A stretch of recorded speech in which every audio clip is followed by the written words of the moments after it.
Yang kedua adalah gimana sih caranya kita nyari calon sponsor atau calon donor gitu ya. Yang penting dilakukan itu, tapi saya juga nanti kita sharing aja ya. Di sini saya nggak tahu yang udah pernah dilakukan sama teman-teman LDK Salim ini apa aja. Tapi kalau misalkan kita istilahnya sama-sama mulai dari awal, yang paling penting dilakukan itu by data atau pakai database. Dikelompokkan. Teman-teman LDK Salim ini pengen menyasar apa? Cari aja database sebanyak-banyaknya, bisa dari sekarang ospek namanya apa ya? Masih ospek ya?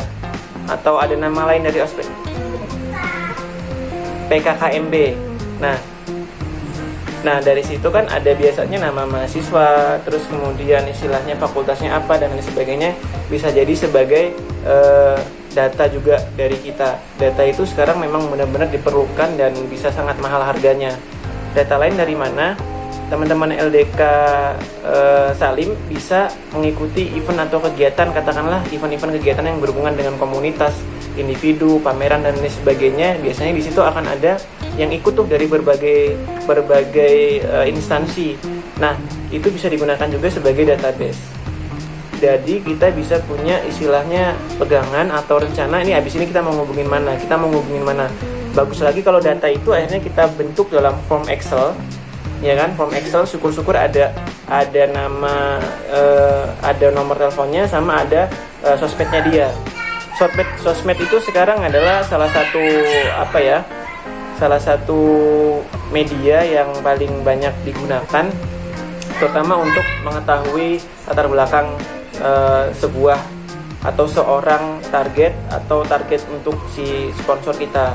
Jadi kita tahu kebiasaannya apa, kesukaannya apa, dari situ kita bisa tembak, oke, proposal ini yang kita sampaikan gitu. Nah, di sosial media ini, jadi kita tadi udah bicara yang tips yang pertama mencari calon sponsor itu pakai database. Database ini bisa pakai apa aja. Sosial media tadi misalkan ada 2 jenis saya klasifikasikan sosial media di sini. Ada sosial media yang fun atau untuk kesenangan kita, tuh biasanya kan ada Facebook, ada Instagram, Twitter dan lain sebagainya ya, gitu ya. Cari aja di situ. Misalkan mau yang sekarang lagi ngetren ya. Yang sekarang lagi ngetren ini kan Mbak Im Wong. Misalkan mau kita nargetin Mbak Im Wong gitu. Kita ulik aja Mbak Im Wong itu gimana sih, apa dari YouTube-nya atau dari media sosialnya yang lain. Bisa juga dengan perusahaan, pasti punya ada FB atau Instagram-nya juga gitu. Plus yang lebih bagus nanti ketika teman-teman juga mempersiapkan dunia kerja selanjutnya, kalau ada yang udah punya LinkedIn itu bagus. Kalau belum punya LinkedIn nanti boleh mulai dibuat. Apalagi untuk yang semester udah mulai semester akhir nih, udah mulai nyusun skripsi, ada baiknya sekarang udah mulai main LinkedIn. Pertama kita buat organisasinya juga bagus, nanti untuk istilahnya pribadi kita ya, buat pribadi kita untuk langkah jenjang selanjutnya ini juga bisa bagus. Kita main LinkedIn. Nah, di LinkedIn itu banyak banget bahasanya saya adalah pipelining. Jadi kalau suara anak saya kedengeran mohon maaf ya, dia lagi ceria banget di bawah. ya. Jadi LinkedIn ini banyak banget di situ. Kalau saya sebutnya proses pembuatan database atau databasing ini adalah pipeline, membuat bahasanya ya, pipelining gitu. Cara mengelompokkan mitra-mitra, calon-calon mitra kita. Kalau udah kebaca, terus dibuat Excelnya, nah itu sangat bagus. Nanti di LinkedIn ini banyak banget, mau perusahaan apa, kita bisa minimal kita buat di LinkedIn ini jadi inspirasi kita gitu. Contoh misalkan di LinkedIn kita ketemu sama perusahaan yang belum pernah kita dengar, PT Vale misalkan. Vale itu kan salah satu perusahaan oil and gas. Kalau misalkan teman-teman udah tahu, pas bagus itu. Lagi pula Rawamangun itu menurut saya adalah UNJ, bener ya, masih di Rawamangun ya, belum pindah ke Sumatera kan. Ya, Rawamangun itu menurut saya adalah titik yang sangat strategis. Kenapa? Satu, mau ke pusat, Jakarta Pusat itu deket. Mau ke Jakarta Utara yang banyak perusahaan kayak misalkan Toyota, terus kemudian ada Honda, ada Pertamina juga di situ. Vale yang saya sebut juga tadi ada di Jakarta Utara juga. Itu bisa deket gitu, istilahnya pakai motor juga insya Allah bisa sampai. Plus di dekat Rawamangun itu juga kan ada perusahaan yang cukup besar, Mitsubishi juga ya. Nah itu juga makanya Rawamangun ini menurut saya sangat strategis posisinya. Tinggal kita mendapatkan inspirasi dari sosial media tadi. Kemudian databasing ini bisa dari mana lagi? Kira-kira pakai website.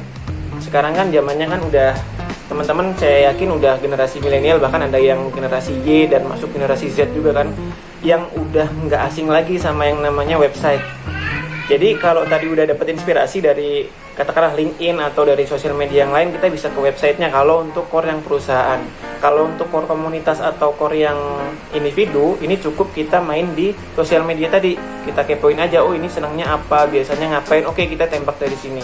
Jadi kita mengumpulkan inspirasi untuk akhirnya nanti kita memetakan apa, tawaran apa yang pas untuk si calon mitra tadi. Kemudian yang keempat, cara mencari calon sponsor tadi udah saya sebutkan di awal, komunitas. Teman-teman LDK Salim ada yang suka hobi misalkan motor, mobil, atau misalkan buku, atau misalkan memasak atau apa aja, itu jadiin sebuah hal yang kelebihan teman-teman semua. Jadi kalau ada pertemuan mengenai kelompok-kelompok itu, ikutin aja, karena dari situ nanti kita akan ketemu sama kelompok yang lainnya lagi. Kelompok yang lainnya kita ngobrol, ketemu kelompok yang lainnya lagi, sehingga ini bisa jadi database kita, masuk ke Excel yang tadi, databasing. Nah, suatu saat kita butuh istilahnya punya program yang sesuai dengan si core komunitas tadi, kita bisa tinggal menghubungin gitu.